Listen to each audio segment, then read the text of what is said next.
नमस्कार दोस्तों, मैं अशोक सिंह चौहान, सहायक आचार्य इतिहास, राजकीय महाविद्यालय कोटपुतली।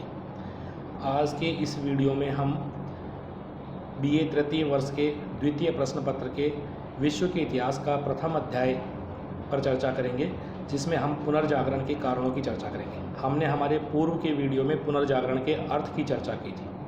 जब हम पुनर्जागरण के कारणों की चर्चा करते हैं तो हम पाते हैं कि जब हमें पता है कि उसी यूरोप के क्षेत्र में जहाँ पर पुनर्जागरण उत्पन्न हुआ, इटली, ग्रीक, रोमन सभ्यता बहुत उन्नत अवस्था में थी। बाद में कालांतर में कुछ कारणों से वहाँ पर एक सुषुप्त अवस्था या अंधकार में स्थिति उत्पन्न हुई। उससे कैसे, किन कारणों से पुनर्जागरण हुआ, इसमें सबसे पहला अगर हम कारण देखें तो क्रूसेड्स या धर्म युद्धों को माना जाता है, जो कि 11वीं से 14वीं शताब्दी के मध्य तक जेरूसलम पर ईसाइयों और मुस्लिमों के मध्य अधिकार को लेकर हुआ।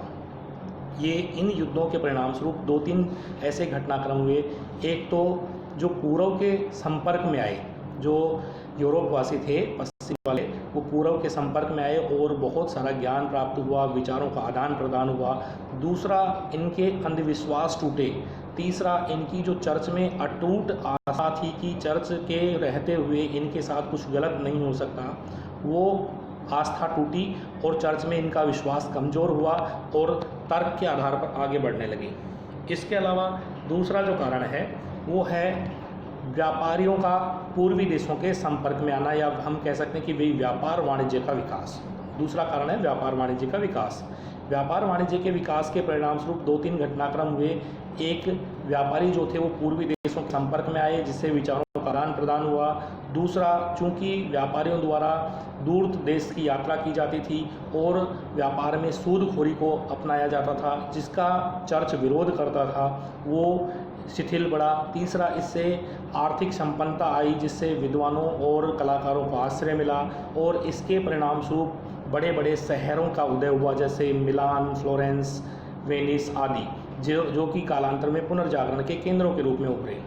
तीसरा जो कारण था वो था कस्तुनतुनिया पर तुर्की का अधिकार। 1453 में तुर्की ने कस्तुनतुनिया पर अधिकार कर लिया। अब चूंकि ये जो रास्ता है ये पूर्व के साथ व्यापार का सबसे महत्वपूर्ण मार्ग था, मसालों का व्यापार होता था। जब यह रास्ता अवरुद्ध हो गया तो परिणाम स्वरूप यूरोपियों द्वारा नए नए व्यापारिक मार्गों की खोज प्रारंभ की गई और जिससे अनेक वैज्ञानिक, तार्किक और अन्वेषणात्मक दृष्टिकोण का उदय हुआ। इसकी परिणाम स्वरूप आगे चल के दिशा सूचक यंत्र या भारत की खोज या अमेरिका की खोज जैसी घटनाक्रम संभव हो पाई।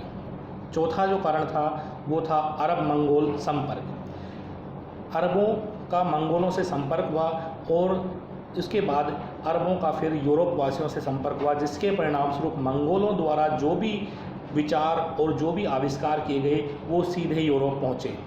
मंगोलों में कुबलई खां नाम का जो शासक था उसने एक बहुत विशाल साम्राज्य स्थापित किया, जिसकी पूर्वी सीमा पश्चिमी सीमा यूरोप तक फैली हुई थी।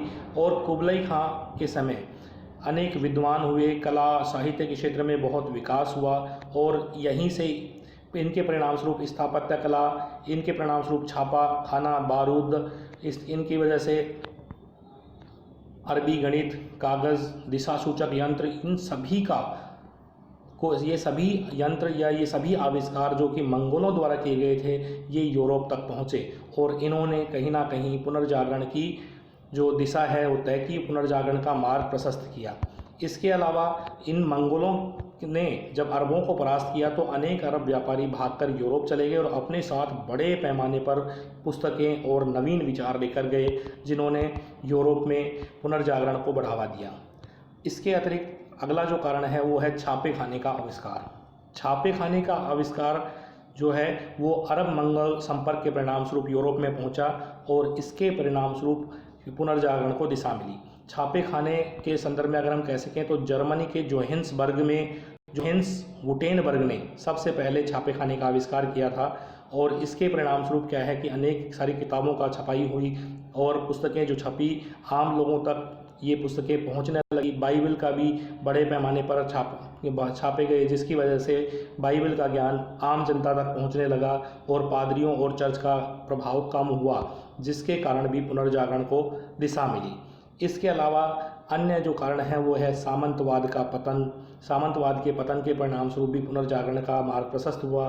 वैज्ञानिक आविष्कार, अनेक वैज्ञानिक आविष्कार हुए। इसके अलावा शिक्षा के क्षेत्र में विकास, पेरिस, प्राग, लग्जमबर्ग आदि अनेक ऐसे जगह थे जहाँ पर नवीन शिक्षण संस्थाएं खुली, विश्वविद्यालय खुले, जिन्होंने बौद्धिक चेतना और अन्वेषणात्मक दृष्टिकोण को विकसित किया।